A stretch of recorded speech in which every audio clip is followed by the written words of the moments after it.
People are meant to be in community. People are meant to be in conversation, to seek, to understand, to empathize, to respect, to say, I see where you're coming from. I understand what you believe. And it may not resonate with me, but we are in this together. Hi, friend. Welcome to Gather and Growth, a show created for passionate, growth-focused rural women like you. From mindset work and building strong habits to exploring the unique joys and challenges of living rural, this is a show to leave you feeling joyful, inspired, and a little less alone. Together, we're on a journey of reaching for the most confident, healthy, and authentic version of ourselves, and I'm forever grateful to have you by my side. Whether you're currently running on a back road, shuffling kids to town, hopping along for a tractor ride, or 3 loads deep into folding laundry, grab yourself a nice coffee and let's dive in. Hello, and welcome back to Gather and Growth, live from my basement. In a week of May chaos. I saw a Instagram reel. I don't know if you guys follow the Holderness family. I think that's how you say it. They made like a, supposed to be funny, video all about May being like December, but without Christmas. They called it Maycember, or I don't know, something like that. But just like all the stuff on the calendar, all of the things to do. Today was Grandparents' Day at my daughter's school, and then it's like pre-K awards and field day and field trips and baseball practice and dance recitals and just this beautiful chaos in this season of life. I don't know about your neck of the woods, but it is just raining and raining and raining every other day here. It feels like, which is great because we are mostly planted, but we'll see how that pans out. Such the gamble that is farming these days. So we are in the process today of running off to ball practice and a birthday party and then headed down for a Cardinals game. I don't know what area of the world that you live in, but I grew up in the Metro East St. Louis area in a small town on the Illinois side and come from a long line of Cardinals fans, which is ironic considering I married into a family where my father-in-law's first cousins were pitchers for the Chicago Cubs. So far, I have swayed my children into being Cardinal fans by taking them to games and buying them t-shirts and bows and books with the St. Louis Cardinals logo on it. Maybe that's part of the reason we are here today, is that we are a family of mixed ball game preferences, ball team preferences. And this is just an area where I feel so passionately led to start speaking into, not specifically in terms of baseball teams, but it is just part of who I am. And in so many ways, who I have always been, to be a bridge of understanding, of empathy between people, between worlds. And for the longest time, I thought that my ability to see a lot of different perspectives made me flaky or unreliable or uninformed or not smart enough or not decisive enough or something. Isn't that just wild?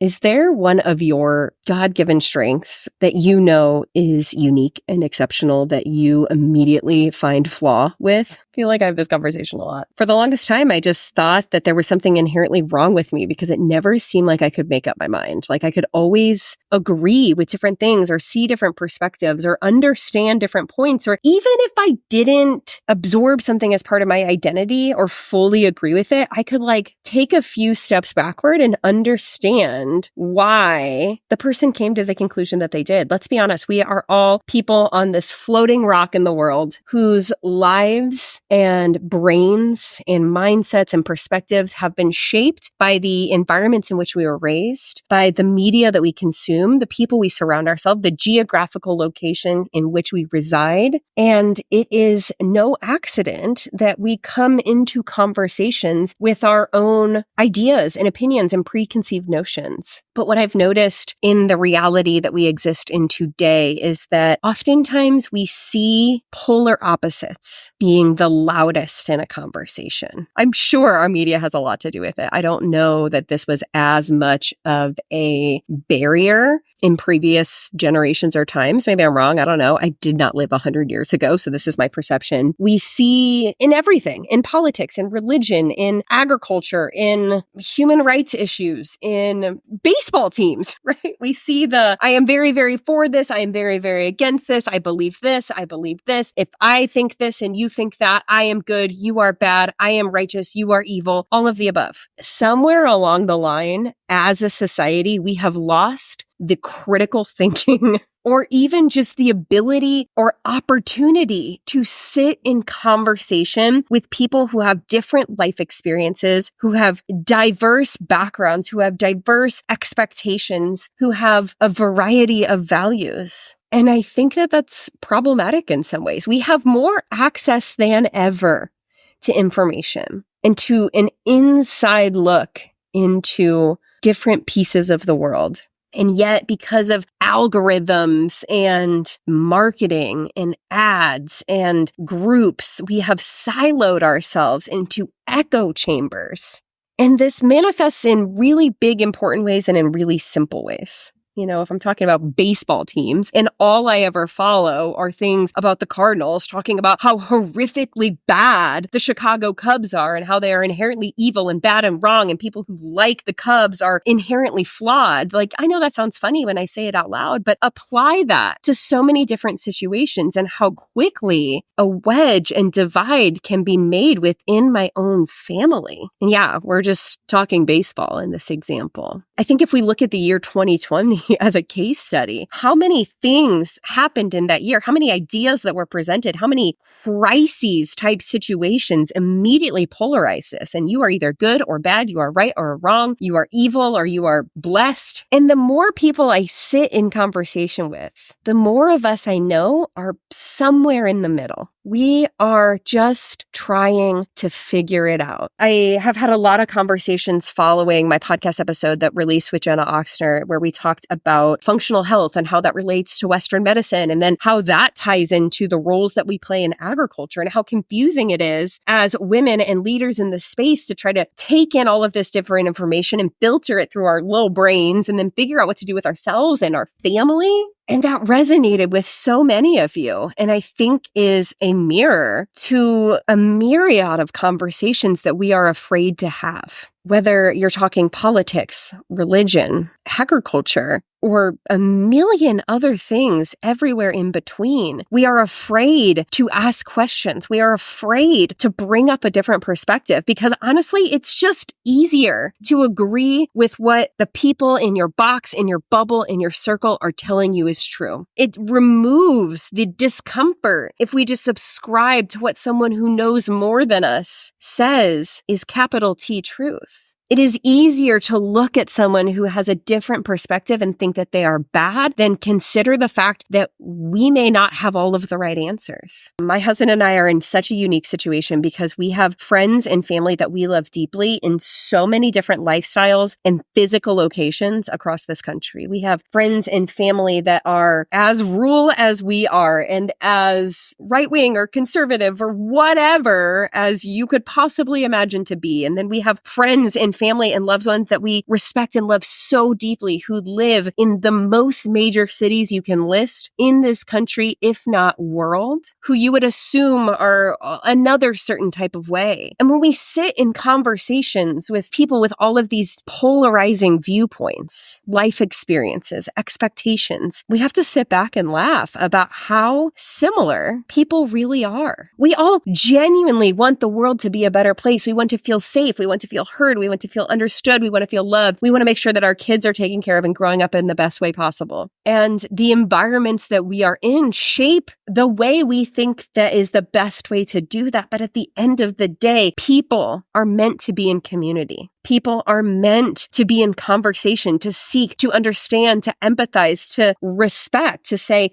I see where you're coming from. I understand what you believe. And it may not resonate with me, but we are in this together. And that in so many different ways frustrates me about what I see in our modern society. And I know that that is a mass generalization.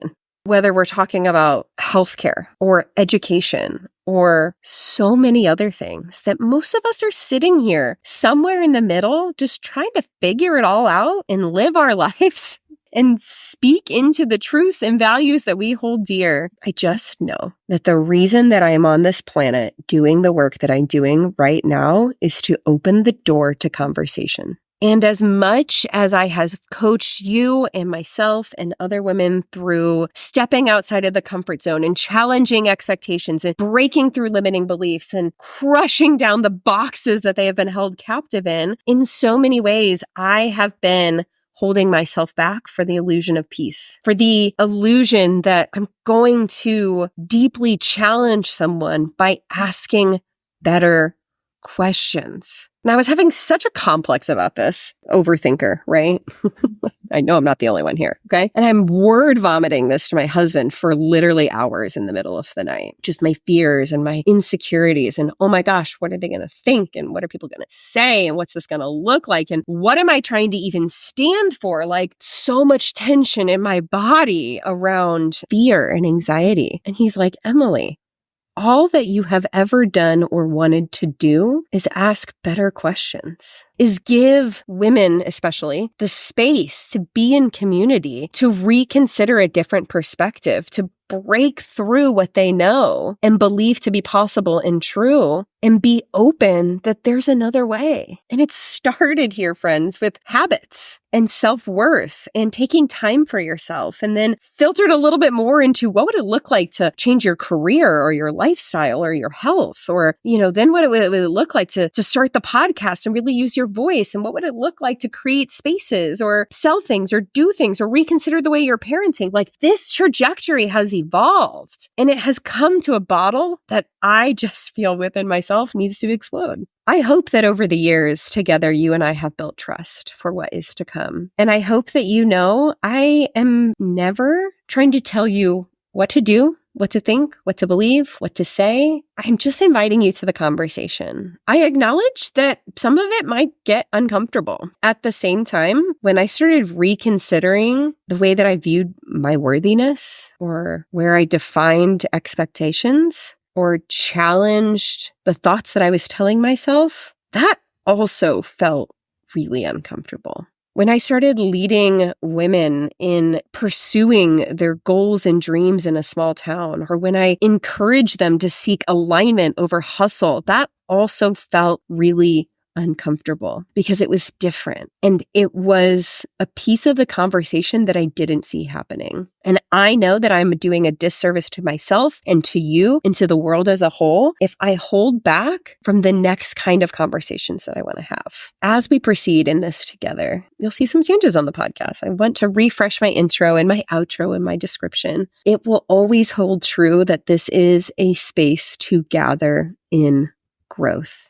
This is the space to ask the hard questions. This is a place to hear a different perspective, to reconsider a mindset or something that someone else told you to be true. And you get to take with that information and distill it through what makes sense to you. And all I ask is that you approach with an open heart and an open mind and stay true to what resonates with you and ask better questions of yourself, of the people that we meet, of the people that you're in community with, especially of the people that you don't understand. I think the irony is not lost on me that we are approaching this in a year where our news feeds, where our social media feeds are going to be inundated with people telling you exactly what to think and who to vote for and what to believe and what to say and what to do. I just hope that as we approach this year and beyond, that you give yourself permission to dream and to think and to do and to feel and be in community in spaces that push you outside of your comfort zone and create a culture of safety and understanding in places where other people don't feel it. You and I both know that these small towns and rural communities that we love are beautiful. There is literally nowhere else in the planet Earth I would rather live. But sometimes it's hard